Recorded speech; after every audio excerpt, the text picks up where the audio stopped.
Jonas, capítulo de número 1, versículo de número 7 ao 12, tema Fugindo da presença do Senhor, parte 3. Amém? Vamos ler com reverência a palavra do Senhor.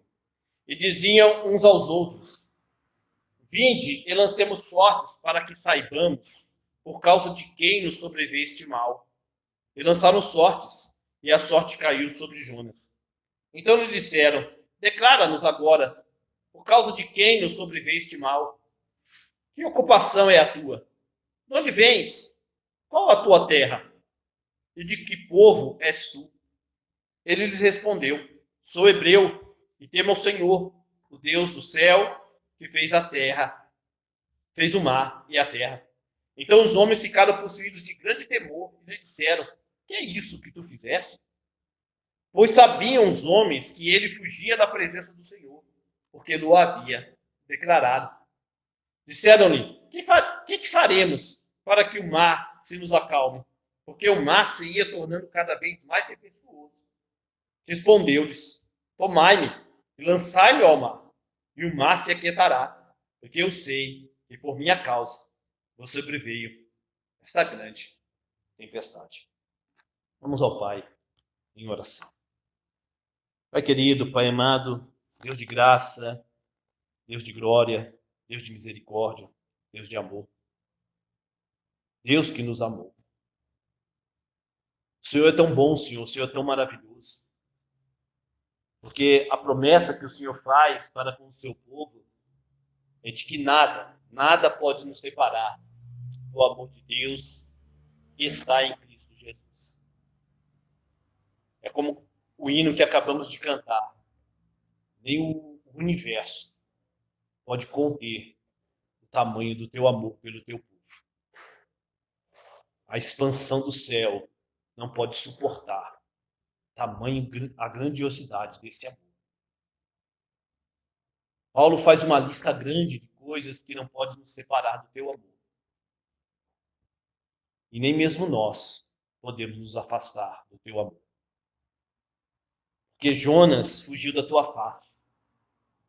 E toda vez que pecamos, tentamos fugir da tua face. Mas o Senhor, os seus, o Senhor traz de volta.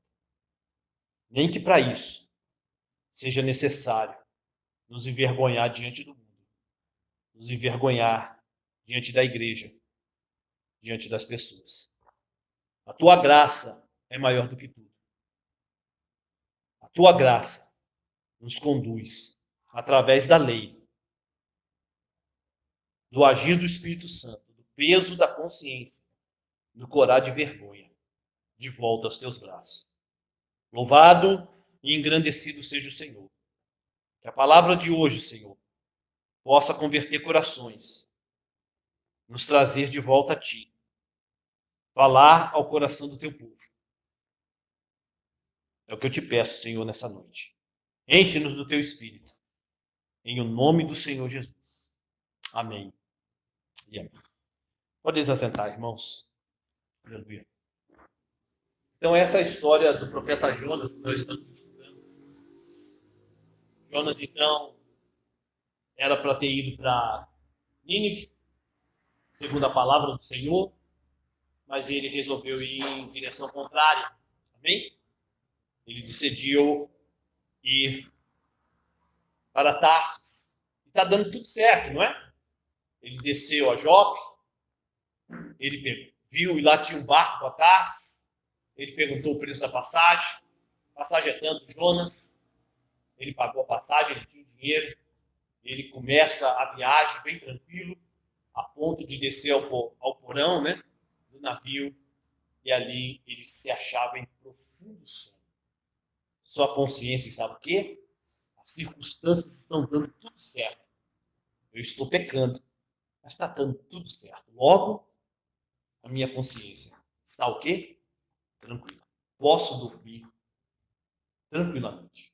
Logo, o sono de Jonas não é o sono dos justos, mas o calar da consciência. É o sono do pecado. E esse calar da consciência, irmãos, ou o querer calar da consciência, é algo que vem desde o começo da queda. Amém? desde a queda de Adão. A busca do homem pecador é se livrar da culpa do pecado. Amém? Ele quer se livrar da culpa do pecado. Quando o homem pecador quer se livrar da culpa do pecado pela sua força, ele vai, com certeza, se dar muito mal. Amém? Quando Adão pecou, comendo do fruto da árvore do conhecimento do bem e do mal, ele também fugiu da face do Senhor, não é verdade? Como Jonas fugiu. Quando o Senhor foi ao jardim, o que eles fizeram? Se esconderam atrás das folhas de figueira. Amém? Mas quem pode fugir da presença do Senhor? E o Senhor falando com Jonas, questionando o pecado de Jonas, comeste, nos escondemos do Senhor, Senhor, porque estávamos nu. Quem disse para vocês que vocês estavam nu? Comeste do fruto que eu disse para não comer? Então Adão tentou se livrar da culpa. Adão, o que Adão disse? A mulher que tu me deste por esposa, ela me deu da árvore e eu comi. Ou seja, não é minha culpa. A culpa é do Senhor que me deu essa mulher por esposa. A culpa é dela. Eu não tenho culpa nenhuma. Adão tentou se livrar da culpa do pecado. Jogando a culpa em quem? Em Deus. Jogando a culpa na sua esposa. Eva fez a mesma coisa, não foi? Quando Deus foi a Eva, falou, o que foi que você fez? Eva falou o quê? A serpente me enganou e eu comi. É o que mais acontece hoje, né? Principalmente dentro de igrejas aí, né? A culpa é do diabo. A culpa não é minha. O diabo tomou meu corpo, eu fiz. É isso? Tem muitas vezes a gente está falando aí. Eva tentou se livrar da culpa de maneira errada, botando a culpa no diabo. A maneira moderna de se lidar com a culpa tomou contornos ainda mais malignos. Quando nós olhamos para a nossa sociedade, a maneira de se livrar da culpa se tornou ainda mais maligna. Pois o problema, dizem os especialistas, entre aspas, amém? Não está no pecado em si, mas na maneira como se o encara. Amém? É o que os especialistas vão falar. Não é a maneira, o problema não é o pecado, a maneira é como você encara ele.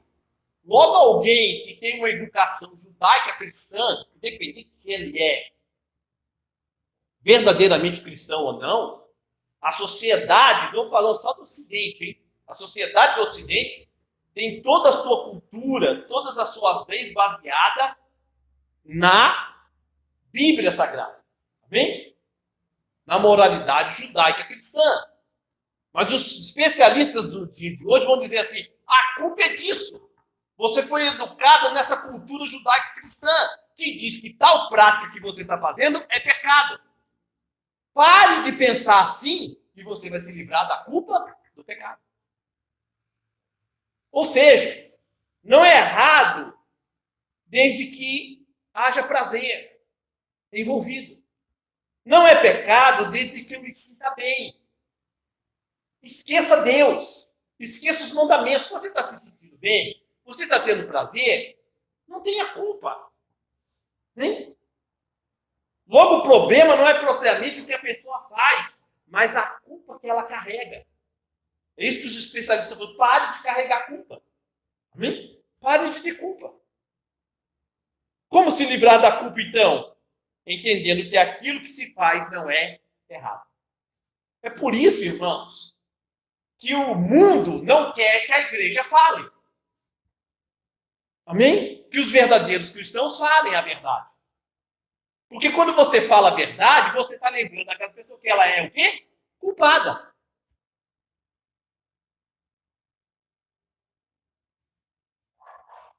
Divórcio é pecado. As pessoas não querem ouvir isso. Não fale isso. Amém? Deus repudia o divórcio. Está lá em Malaquias. As pessoas não querem ouvir isso.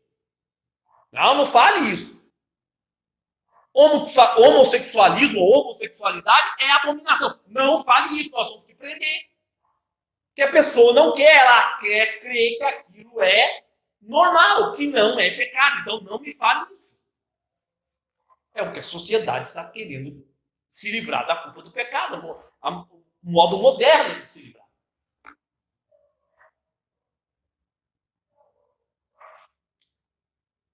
Irmãos, preste bem atenção. O modo como lidamos com a culpa mostra o quanto uma pessoa conhece de Deus ou não. Amém? Como é que você lida com o seu pecado?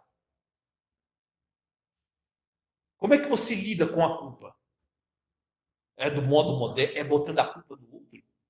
Amém? Não é culpa minha? A culpa é do outro? É tentando fazer? Não. É inventando justificativas? Eu faço porque eu faço porque eu preciso. Eu cometo esse erro porque, afinal de contas, é uma necessidade que eu tenho. Quando nós pensamos assim, ou então, talvez não seja errado, talvez Deus tenha se enganado. No Antigo Testamento, estamos no Novo, nós estamos na lei, estamos na graça, não é? Demonstra que você não conhece o Deus que às vezes a gente professa conhecer. Olhe para Jonas, irmãos. Ele fugiu da face, da presença do Deus vivo. Mas porque ele, Jonas, é um eleito, um profeta, Deus, seu pai, irá buscá-lo. Amém? E a maneira como Deus irá buscar o seu filho é tratando com a consciência dele. Não é apaziguando a consciência dele. Quem está tentando apaziguar a sua consciência é o próprio Jonas, que foi dormir profundamente. Ele olhou a circunstância, está dando tudo certo. Então, Deus está comigo. Apesar de eu estar fugindo dele, Deus está comigo. Mas Deus vai mostrar para Jonas, você é culpado. Deus não se utiliza da psicologia humana moderna ou da desculpa de Adão. Deus mostra que você é culpado. E é assim que ele traz o seu povo à presença dele. Glórias a Deus por isso. O texto diz que Jonas dormia profundamente. Ou seja, sua consciência estava calada, sufocada. E esse é o perigo do pecado, irmãos. Ou não nos lidarmos com ele verdadeiramente.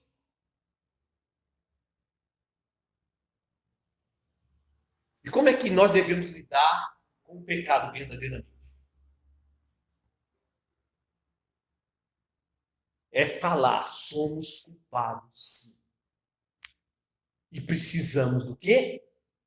Do perdão de Deus.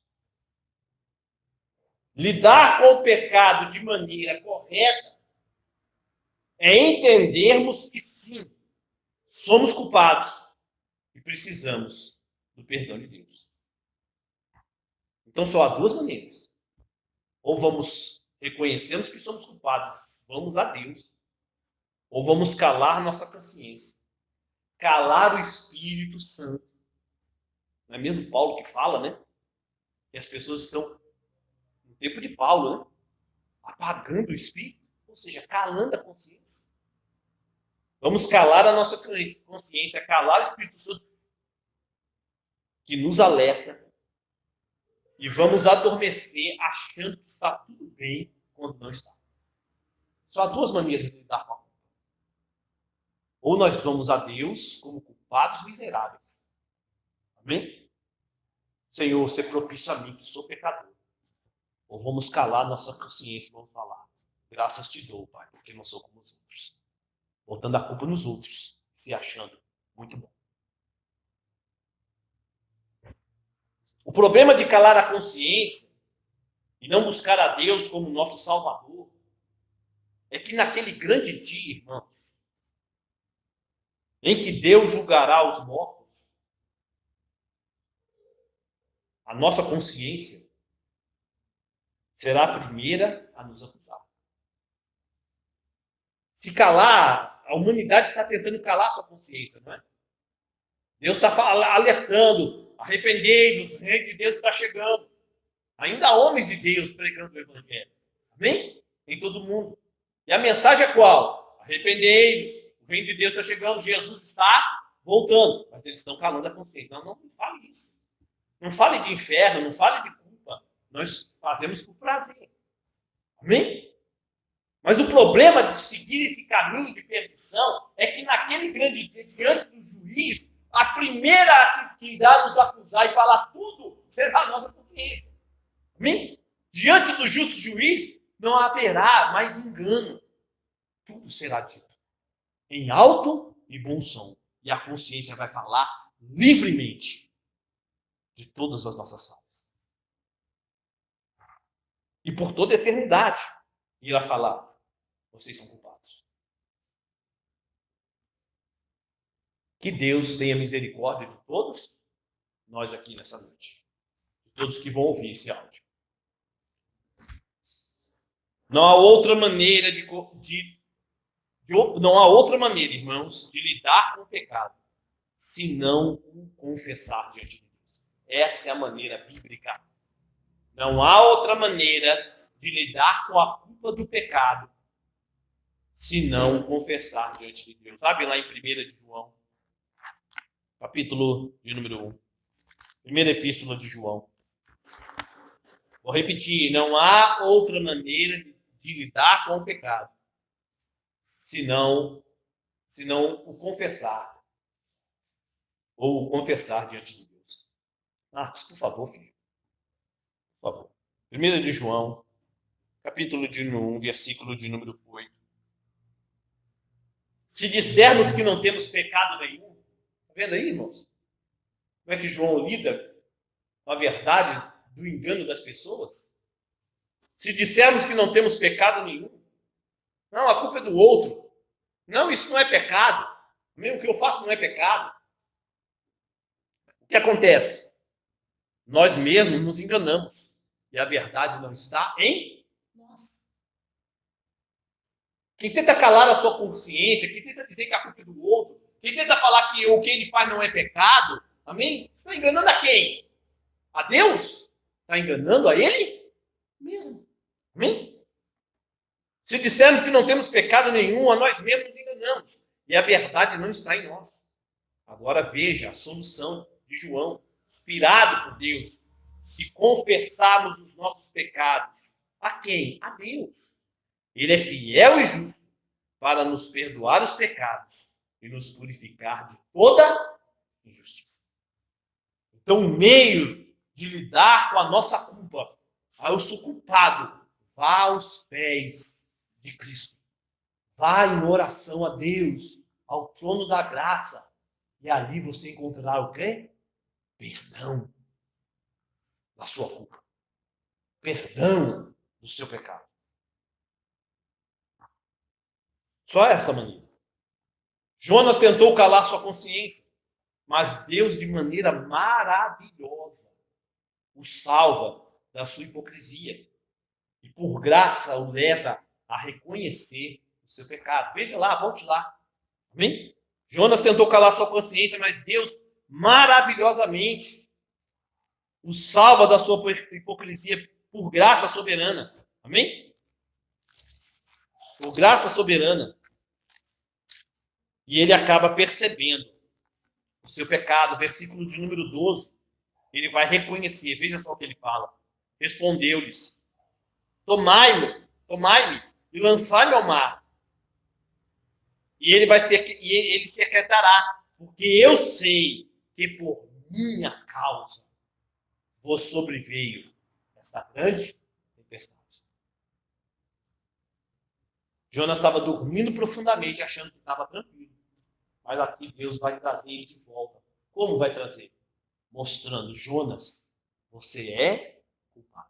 E ele vai reconhecer e vai confessar: eu sei que a culpa é minha. É isso que diz aí, ó.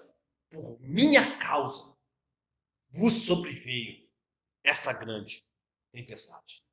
Não tem nenhum outro que seja culpado, senão eu. Irmãos, pare de colocar a culpa do seu pecado nas pessoas, em Deus. Pare de achar que o pecado é normal, pois não é. O pecado A rebelião contra Deus traz o quê? Morte, não é isso que nós já falamos hoje? O salário do pecado é a morte. A rebelião, o pecado, traz a morte.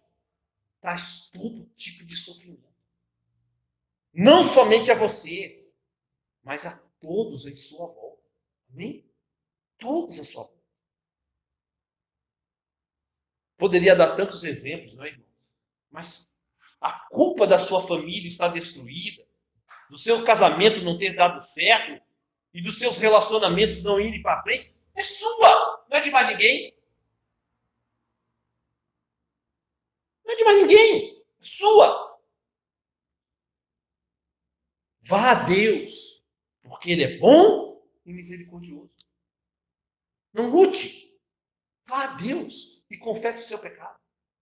Vá a Deus. A culpa não é da sociedade, nem do meio em que você vive. Essa é a estratégia dos filhos das trevas hoje em dia, não é? O cara mata, rouba, estrupa. Ah, não, ele é vítima da sociedade. Isso é um meio maligno de tentar o quê? Livrar o culpado. Não é o meio que ele vive. Ele nasceu na favela, então ele faz isso porque é o meio que ele vive. Você tentar e não sentar, o culpado. Calar a culpa que ele tem. Não, irmãos. A culpa não é da sociedade, nem do meio em que você vive, nem das circunstâncias que você está passando. A culpa é sua. Vá a Deus, porque Ele é bom e misericordioso. A solução está em Deus. Se confessarmos os nossos pecados, Ele é fiel e justo para perdoar-nos e nos livrar de toda injustiça. Não tenha medo de Deus, irmãos. Não tenha medo da palavra de Deus. Não tenha medo de confessar seus pecados diante do Pai Celeste, com todas as letras. Amém? Com todas as letras. Porque quando o Senhor lida com a nossa consciência, quando Ele mostra para os seus filhos que eles são culpados, nunca é para matá-los. Amém? Nunca. Deus não foi atrás de Jonas para matá-lo. Está parecendo que é, não é? Ele vai ser lançado no mar. Quem é lançado no mar numa tempestade, o que vai acontecer com essa pessoa? Vai morrer. Mas não. Jonas no final vai falar: a salvação pertence ao Senhor. Deus não busca os seus filhos e mostra que eles são culpados para matá-los. Amém? Mas sim para trazê-los à vida. A Ele, para restaurar a comunhão perdida. Amém? É para isso que Deus vai mostrar o seu pecado. Não tenha medo. Amém? Quem tem que ter medo são os do mundo. Não você. Que confessa a Cristo como seu Senhor e Salvador. Vá a Ele. Porque Ele mostra a nossa culpa não para nos matar, mas para nos trazer a vida e restaurar a nossa comunhão. Vá para o texto, verso de número 7. Amém? O texto fala bem assim, né? Os marinheiros ali, né? Os homens que estavam junto com Jonas no barco, eles dizem bem assim: vinde e lancemos sorte. Olha como é que Deus vai tratar com Jonas, hein? Vinde e lancemos sortes, para que saibamos por causa de quem nos sobreveio este mal. E lançaram sortes. E ela caiu sobre Jonas. É aquilo que nós já falamos da última vez que pregamos. Esses homens, apesar de serem pagãos, eles tinham a religião inata dentro deles. Eles não conheciam o Deus vivo, o Deus de Jonas. Mas a religião inata estava dentro deles. Amém? A lei de Deus estava encravada dentro do coração deles. Eles bem sabiam que aquilo que estava acontecendo, que o mal que acontece, é culpa do pecado. E é culpa do homem. Eles tinham essa noção. Amém? Veio uma tempestade. Não é natural isso. O mal veio sobre nós. Alguém é culpado. Eles tinham essa consciência. Mesmo sem conhecer a Deus. E não é verdade? Eles tinham essa consciência. Nunca ouviram falar de Deus. Mas eles tinham consciência. esse negócio não é normal. Alguém é culpado disso aqui. Vamos tirar sortes para ver de quem é a culpa. E não é verdade? A culpa é do homem. Abre lá em Gênesis 3:17.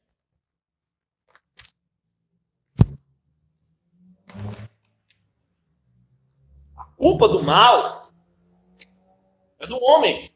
Porque Deus fez tudo bom, não é isso? Quando você lê Gênesis, Deus fala, e tudo que eu fiz é bom. Mas veja o que Deus faz. Veja o que Deus fala a Adão, depois que Adão peca. 3:17, Gênesis 3:17. E Adão disse, viste que atendeste à voz da tua mulher, e comeste da árvore que eu te ordenara não comeste, ou seja, quebrou, pecou, maldita é a terra por tua causa. Em fadigas obterás dela o sustento durante os dias da tua vida. Maldita é a terra. Agora preste atenção, irmãos. Essa noção está até nos dias de hoje. Quando eles falam aí do clima, né? Do planeta, né? Efeito estufa, o que eles falam? O homem está destruindo o meio ambiente. Só que a questão, irmão, maligna, é que eles colocam no coletivo. Não tem um que fale assim. A culpa é minha. Tá entendendo? Essa é a diferença. A culpa é minha. Mas a religião inata está no coração desses homens do dia de hoje. A culpa é do ser humano, do planeta que está se acabando. Não é isso que eles falam? Amém? Vamos melhorar, vamos salvar o planeta. Mas não tem um que bate assim no peito, sempre acusando, né? A culpa é nossa, hein? A culpa é de vocês. Mas não tem um que fale assim. A culpa é os ambientalistas, né, que defendem. Você nunca vai ouvir eles falando assim, a culpa é minha. Eles sempre vão se colocar como os heróis, né? Nós estamos fazendo algo pela natureza. O reconhecimento da culpa. Todos querem se livrar dela. Romanos 5:12. Maldita é a terra, Adão. Não é por culpa de Eva, não é por culpa do diabo. Maldita é a terra por vossa causa, Adão. E Paulo vem e fala o quê? Por um homem entrou o pecado. Romanos, capítulo de número 5, versículo de número 12. Romanos 5:12. Que nós já lemos hoje.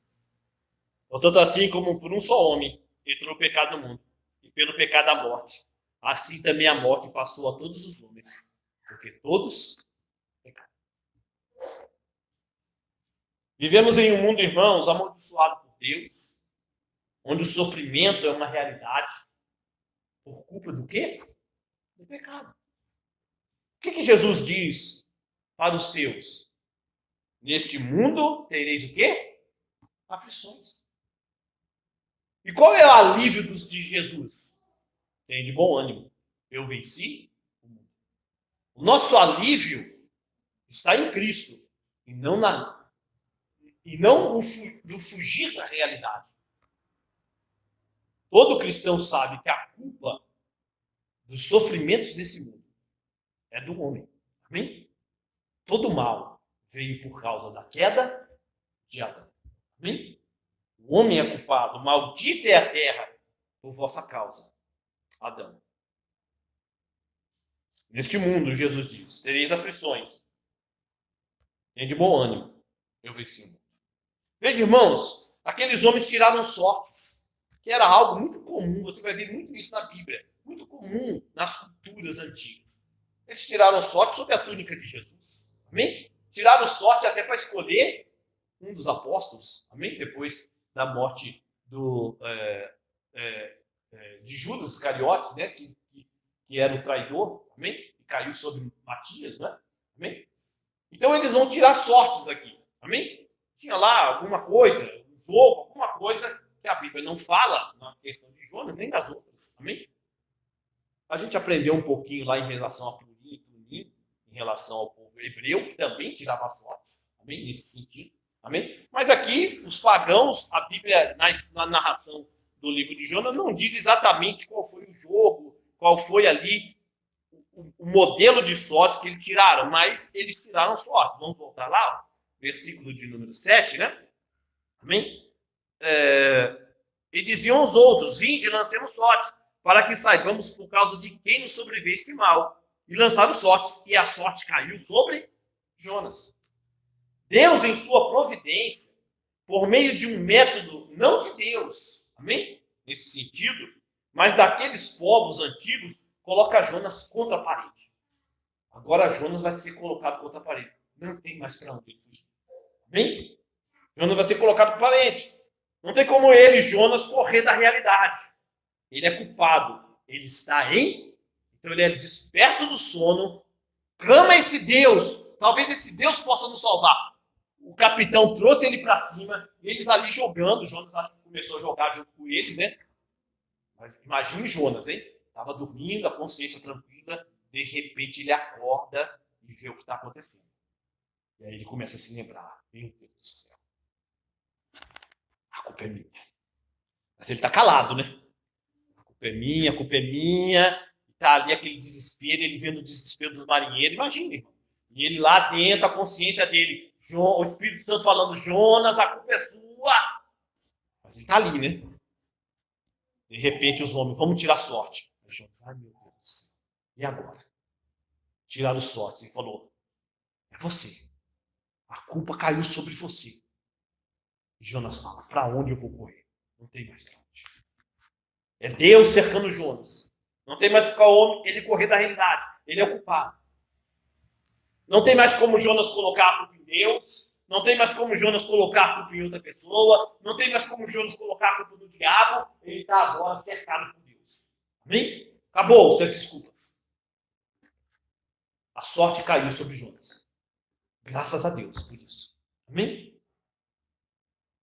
Abre lá em Romanos capítulo 3, 19.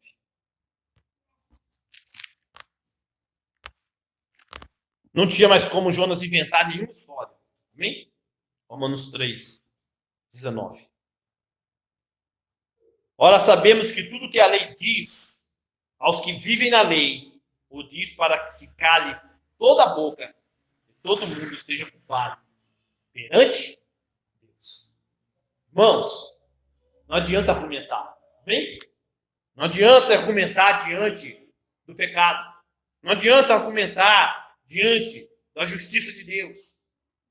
Ora, sabemos que tudo que a lei diz aos que vivem na lei, o diz para que se cale toda a boca. Diante da lei de Deus, diante de Deus, do justo juiz, as desculpas se acabam. Amém? Vão se acabar. Não tem mais como colocar a culpa em ninguém. Não adiantou Adão falar: a culpa é do Senhor, a culpa é da esposa. Adão, maldita é a terra por vossa causa. Não adiantou Eva se excusar e falar: não, a culpa é do diabo. Eva, a sua vida será governada pelo seu marido. Em dores de partos você dará a luz, em sofrimento você vai gerar filhos. Não tem como escapar. Maravilhosa graça de Deus, irmãos. Essa é a maravilhosa graça de Deus, que nos persegue e nos leva à convicção de que nós somos culpados dos nossos pecados. Porque isso é graça. Bem, isso é graça. Sobre a vida de Jonas, sobre a minha e sobre a sua vida. Hebreus, capítulo de número 3. Maravilhosa graça de Deus, que nos persegue e nos leva à convicção de que somos culpados dos nossos pecados. Hebreus, capítulo de número 3.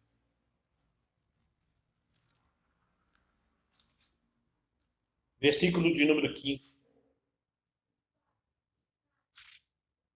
Hebreus 3, 15.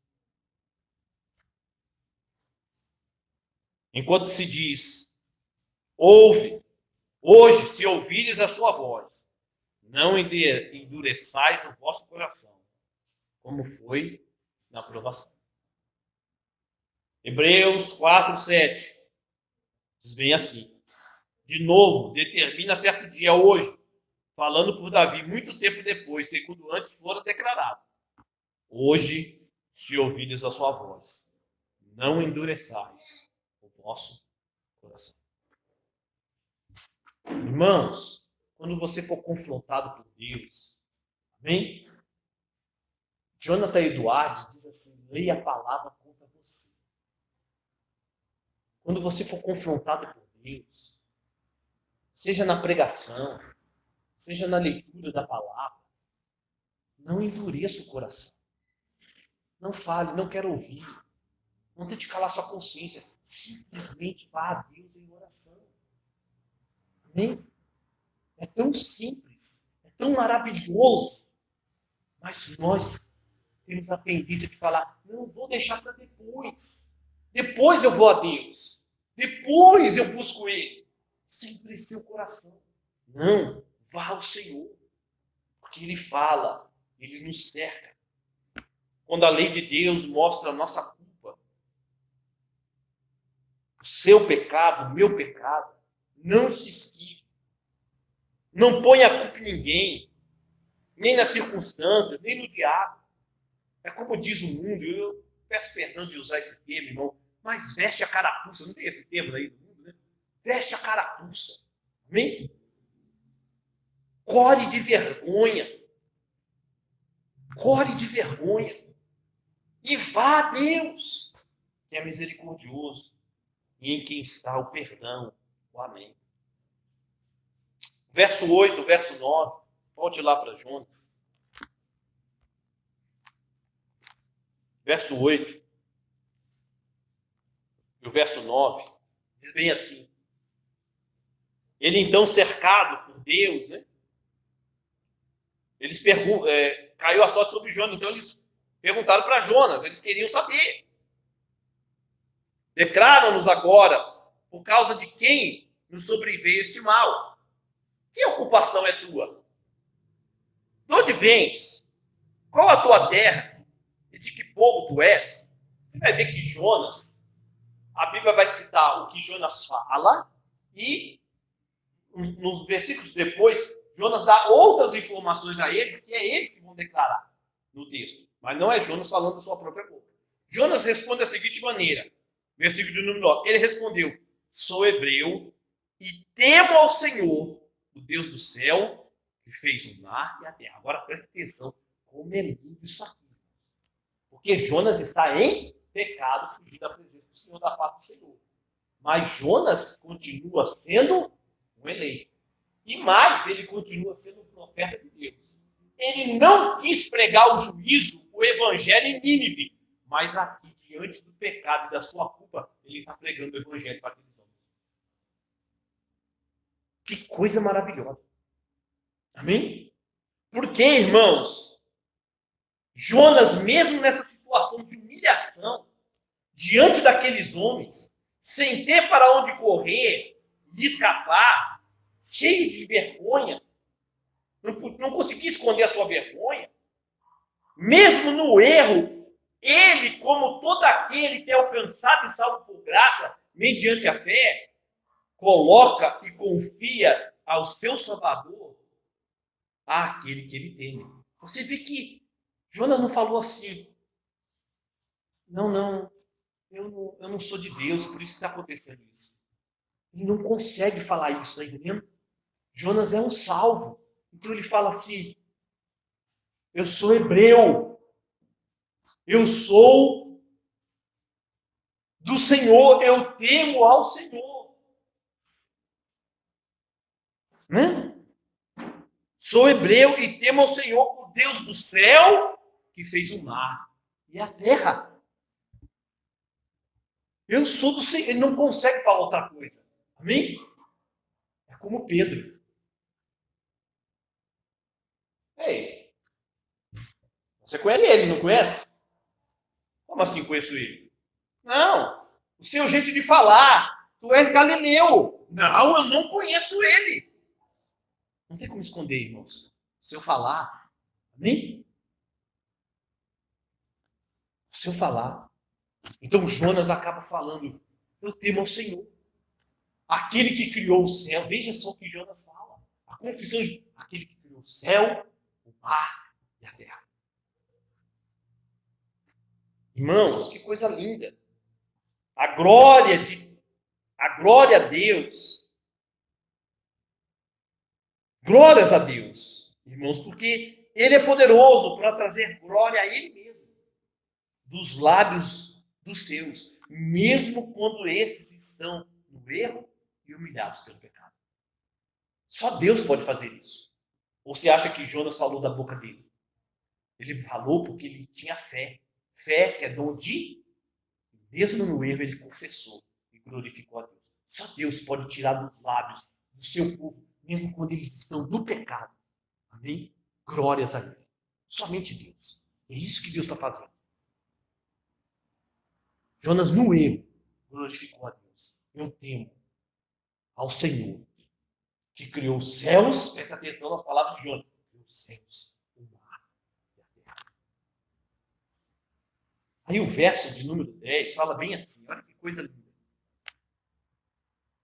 Então os homens ficaram possuídos de grande temor. E lhe disseram, que é isso que fizeste? Pois sabiam os homens que ele fugia da presença do Senhor, porque não havia declarado. Então, Jonas não falou somente o que está no verso de número 9, ele falou mais informações. E ele falou, isso está acontecendo porque eu estou fugindo da presença do Senhor, da face do Senhor. Eu sou profeta de Deus, estou fugindo da face dele. Por isso essa tempestade veio. Jonas fala aos marinheiros que o Deus que ele teme é Senhor de tudo. Não é isso que ele fala no verso de número 9? Ele é Senhor de tudo. Ele é o Senhor que criou os céus, o mar e a terra. Ou seja, a terra firme. Amém? Ele é o Deus que criou os céus, ele criou o mar, onde nós estamos com esse barco, e ele criou a terra firme.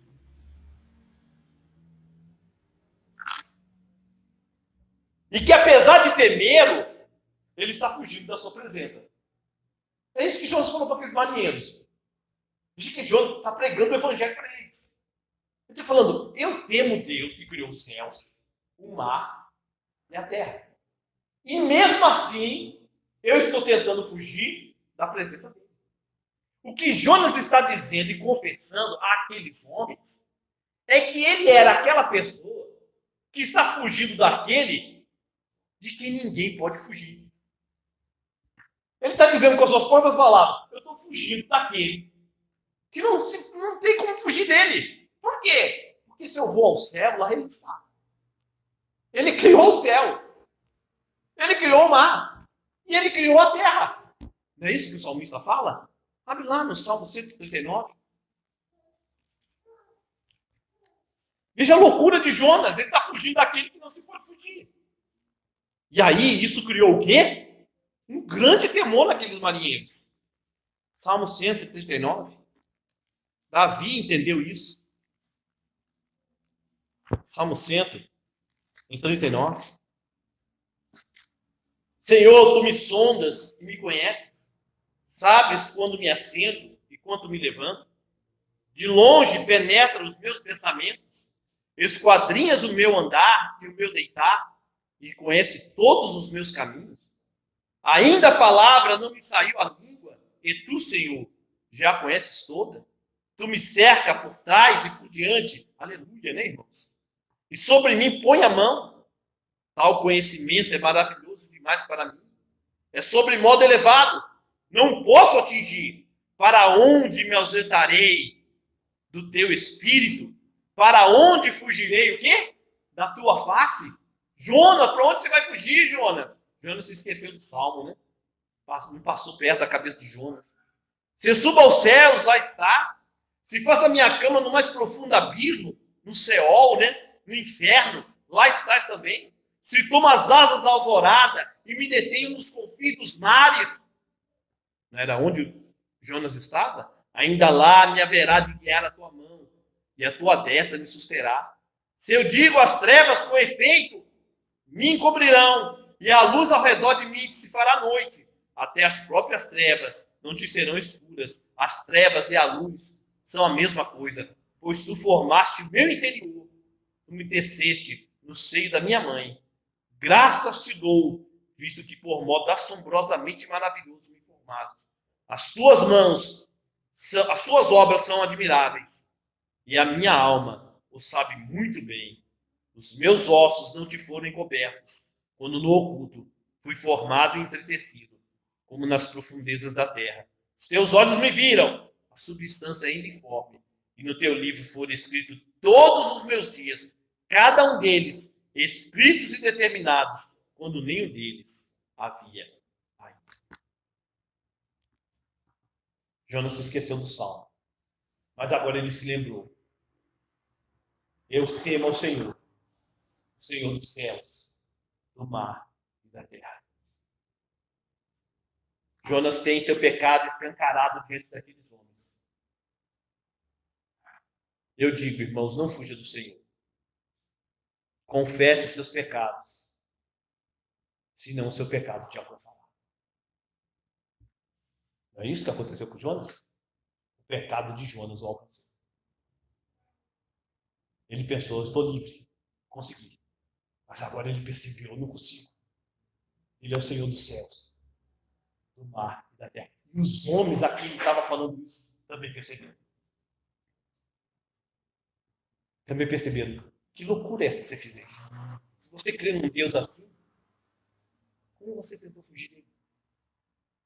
Irmãos, confesse o seu pecado a Deus, porque então, se não, o seu pecado vai te alcançar. Números 33, 23, não é isso que a palavra de Deus fala? Números 33, 23. Confesse, irmão, o seu pecado ao Senhor, com todas as letras. Não tenha medo, o Senhor é bom e tem misericórdia, e o perdão está nele. Números 33, 23.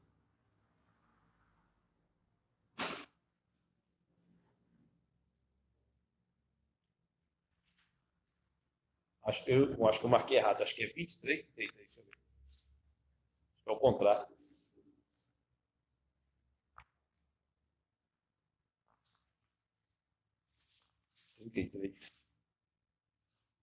Ah, marquei errado, irmãos. Me perdoe. Amém? Me perdoe, mas eu marquei errado. Números 33. Será que eu estou abrindo errado aqui? Deixa eu ver.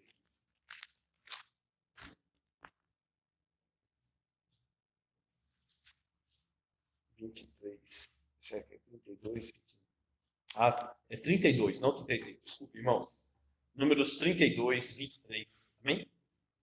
Porém, se não fizeres assim, eis que pecaste contra o Senhor, e sabei que o vosso pecado vos hás de achar.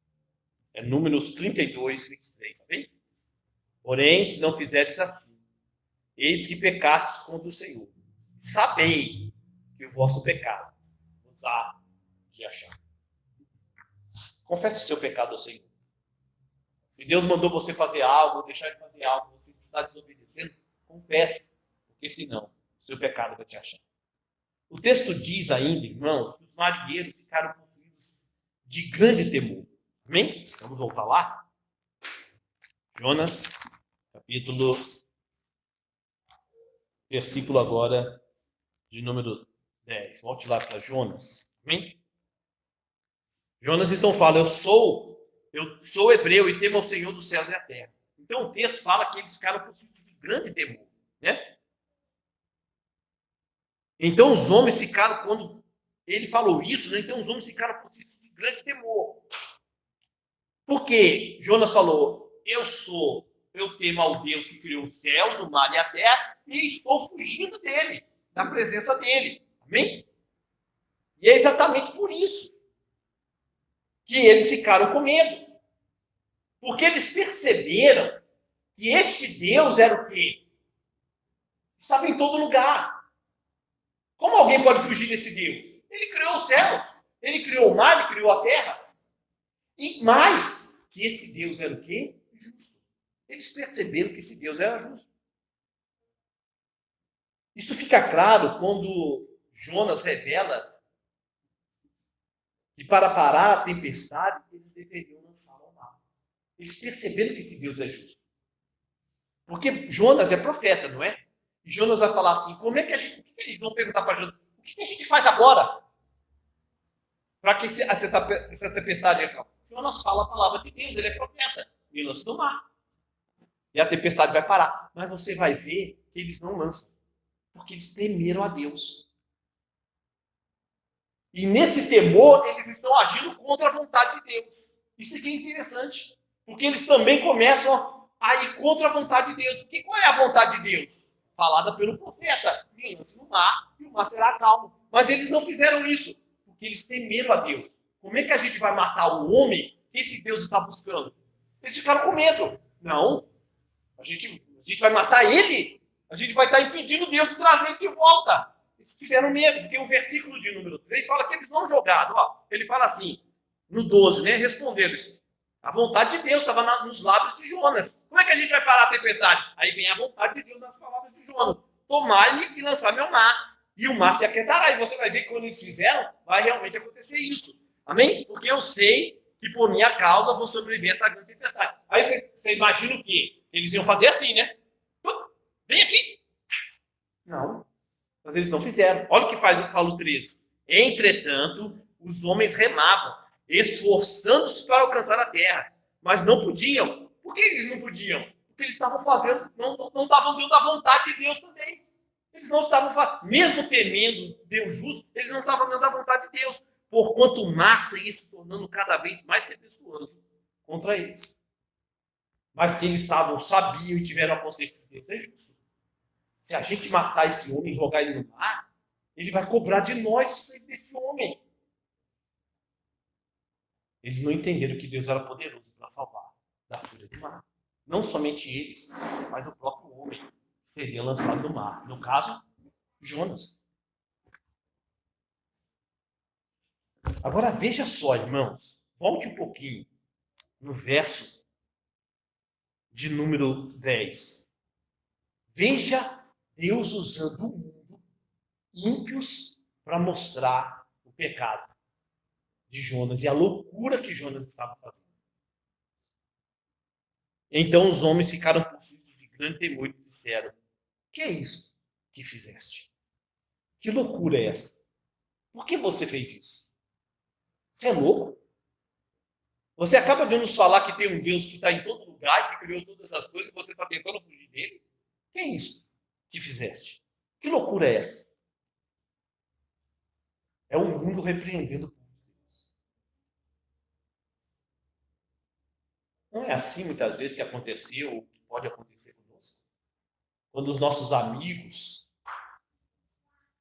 somente entre os jovens, né? Vamos lá naquele lugar. Você fala, não vou não. Porque você sabe que não é para ir. Mas é amigo, né? Vamos lá, e aí você acaba indo, e daqui a pouco você está no pecado, e aí quem vão ser os primeiros a lembrar de quem você é? Isso já aconteceu comigo. Você não é crente? Por que você está fazendo isso?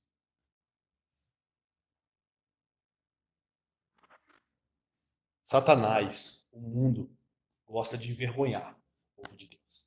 Mas lembre-se, se você é um eleito, é na vergonha que Deus te traz de volta. Mas para que isso? Porque a vergonha não é sua. Quem está sendo desonrado quando você peca diante do mundo? Deus. É Ele que está sendo desonrado. Mas Ele é tão bom que usa o mundo para te trazer a realidade do seu pecado. Para te trazer de volta para Ele. Irmãos, se você serve e conhece o Deus vivo, por que você está colocando a sua família em perigo? Se você serve e conhece o Deus vivo, como Jonas conhecia, por que você está botando em perigo a sua casa, o seu casamento? Por que você está colocando em perigo a igreja com o seu pecado? Por quê? Por que você está fazendo isso? É loucura. Por que você continua insistindo em pecar? É loucura, se você realmente conhece a Deus, continuar no erro. É loucura. Irmãos, é loucura, sabedores da verdade de Deus, irmos contra ela. Que Deus possa ter misericórdia de todos nós, irmãos. Porque é loucura, sabendo da verdade de Deus, irmos contra ela como Jonas foi. O que tu fizeste? Que Deus possa ter misericórdia de todos nós aqui nessa noite. Nós já estamos indo por fim, irmãos. Versículo de número 11, versículo de número 12. Disseram-lhe: que te faremos? verso de número 11. Para que o mar se nos acalme, porque o mar se ia tornando cada vez mais tempestuoso. Respondeu-lhes: tomai-me e lançai-me ao mar, e o mar se aquietará, porque eu sei que por minha causa vos sobreveio esta grande tempestade. O texto diz que o mar ia se tornando cada vez mais tempestuoso, não é? Ou seja, Deus estava deixando claro para aqueles homens que alguma atitude devia ser tomada. Porque o negócio ia piorando. Era um negócio fora do comum, piorando e piorando, alguma atitude tem que ser tomada. É como Paulo na igreja de Coríntios. O que vocês estão esperando para pegar esse homem e botar para fora da ceia? Não é isso? Uma atitude. Vocês estão protelando por tomar uma atitude. Os irmãos sabem do que eu estou falando, né? O texto de Coríntios. Havia um homem com um pecado escandaloso, escancarado, né? Diante da igreja, a igreja aceitava ele na ceia. Essa é a história do livro da carta aos Coríntios. E Paulo fala: vocês estão demorando para tomar uma posição. Vocês não estão vendo a igreja ser destruída, não? E a mesma coisa está acontecendo aqui. Os homens falam: Deus está deixando bem claro para todo mundo ali, alguma coisa tem que ser feita. Senão a gente vai naufragar. A gente vai morrer. A maravilhosa história de Jonas. E ele vai ser lançado ao mar. No final, eles vão lançar Jonas.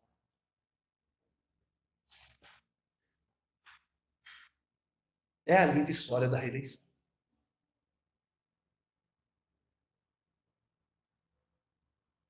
Não há salvação para a humanidade. Algo tinha que ser feito. Algo tinha que ser feito pelos eleitos de Deus. Não tem mais. Não tem quem feche a brecha. Nem? Não tem quem busque. Então algo tem que ser feito. E Deus fez. A maravilhosa história de Jonas é que ele perdeu a força para pregar o evangelho aos ninivitas. Amém? Mas a sua história demonstra claramente a redenção de Deus, não é? É por isso que tudo no Antigo Testamento só pode apontar para Jesus Cristo. Porque Jonas era falho. Jonas era pecador. Jonas tentou fugir da presença de Deus. Mas mesmo assim a história dele vai apontar para quê? Para Cristo. Para a redenção. Mas não é Jonas. É o que viria. Porque Jonas não é ninguém. O próprio Cristo fala: aqui está quem é maior do que Jonas. Aqui está quem é maior que Salomão. Tudo no Antigo Testamento tem que apontar para Jesus Cristo. Tudo. Pois somente Jesus Cristo, Filho de Deus, foi lançado ao mar, não é? Mas ele foi lançado ao mar sem nunca ter pecado. Foi lançado ao mar, mesmo fazendo toda a vontade de Deus. Totalmente diferente de Jonas. Jesus fez toda a vontade do Pai. Toda a vontade do Pai. E com isso, ele não acalmou apenas uma tempestade. Quando lançaram Jonas ao mar, a tempestade cessou. Mas Jesus, quando foi lançado ao mar, não foi apenas uma tempestade que foi acalmada, mas a ira de Deus sobre todo aquele que nele crê. Quando Jesus foi lançado ao mar, ele trouxe paz ao meu e ao seu coração, à minha alma e à sua alma. Mais do que aqueles homens sentiram. Esse é o trabalhar de Jesus Cristo. Irmãos, eu vou encerrar com Atos 27, 9. Um outro naufrágio que aconteceu.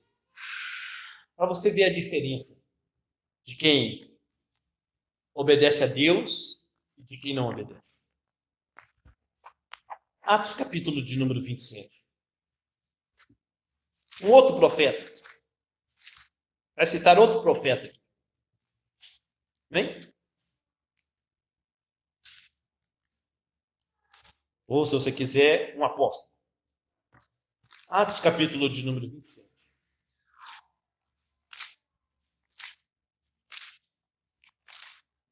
Atos, capítulo de número 27. Versículo de número 9. Atos 27, 9. Depois de muito tempo, tendo se tornado a navegação perigosa, já passado o tempo do dia do jejum, admoestabas Paulo. Paulo começou a admoestar todos eles. Amém? O profeta vai falar. Amém? Dizendo: senhores, vejo que a viagem vai ser trabalhosa, com dano e muito prejuízo, não só da carga e do navio, mas também da nossa vida. Ou seja, Paulo está falando assim: não vamos navegar, vamos ficar parados. Não é hora de navegar. Isso vai ficar mais claro conforme o texto for lido. Mas o centurião dava mais crédito ao piloto do que ao profeta de Deus, e ao mestre do navio do que a Paulo, ao que Paulo dizia.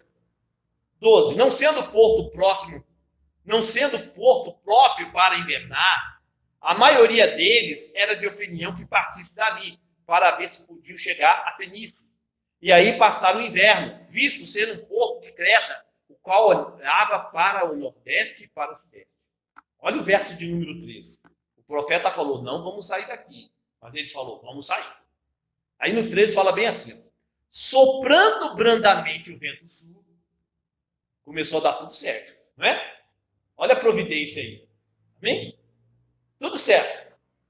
É como se alguém virasse assim para Paulo e falasse: viu, você está falando aí que vai perder tudo. Eu falei: não vi, que maravilha. Vamos embora, gente. Ergue as velas. Esse cara aí está falando um monte de bobeira. Não é isso? Porque deu tudo certo. A gente não precisa obedecer a palavra de Deus. O homem está dizendo que é Deus, olha, está dando tudo certo. O vento está branco. Tá uma maravilha. Vamos navegar bonito. Olha o sol. Não é isso que está falando aí? Ó?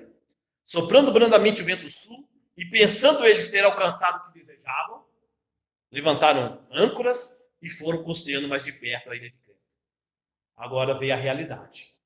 Entretanto, não muito depois, desencadeou-se do lado da ilha um tufão de vento chamado Euroaquilão. E sendo o navio arrastado com violência, sem poder resistir ao vento, cessamos a manobra e nos fomos deixando levar. Passando sob a proteção de uma ilhota chamada Cauda, a custo conseguimos recolher o bote. E levantando-se este, usaram de todos os meios para cingir o navio. O navio estava se despedaçando. Amém? Vamos amarrar esse navio. E temendo que dessem na Sirte, arriaram os aparelhos e foram ao léu. Açoitados severamente pela tormenta, no dia seguinte já aliviavam o navio. Ou seja, tudo que Paulo falou, vocês vão jogar tudo fora. Amém? Aliviavam o navio. E ao terceiro dia, nós mesmos, com as próprias mãos, lançamos ao mar a armação do navio.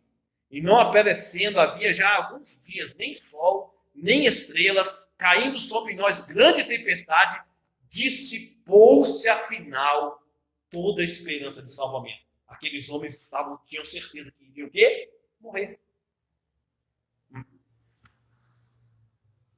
Certeza que iriam morrer. Amém?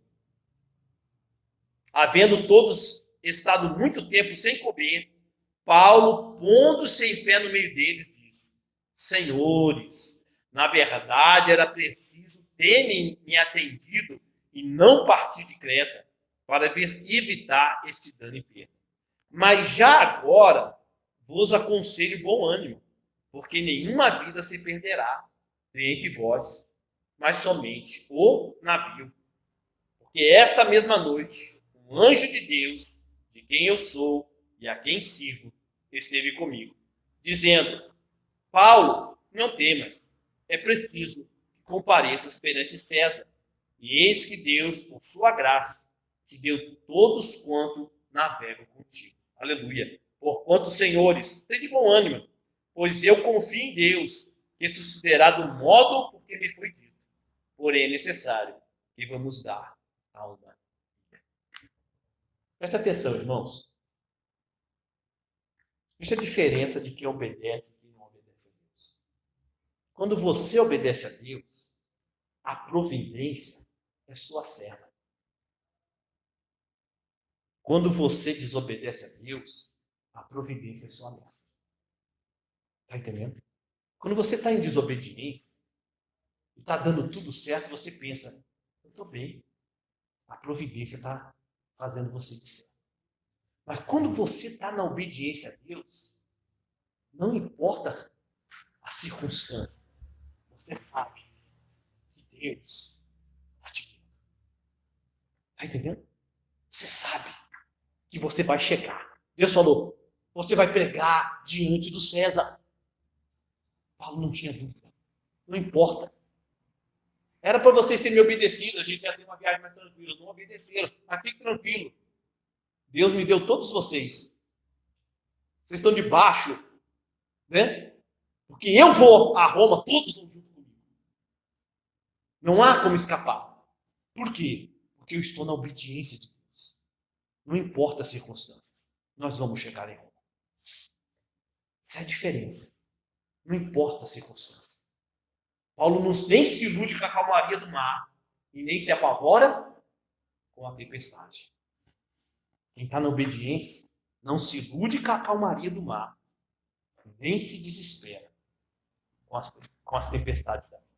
Essa é a diferença. Preste atenção, irmão. Sem obediência não há certeza de salvação. Amém? Pois a verdadeira salvação é manifesta sobre aquilo que cremos. Não adianta falar que crê em Deus se vivemos diante dele desobedecendo o tempo todo. Não adianta falar que crê em Deus se nós vivermos diante dele desobedecendo o tempo todo. Que Deus tenha misericórdia de todos nós. Vamos nos colocar de pé. Vamos orar.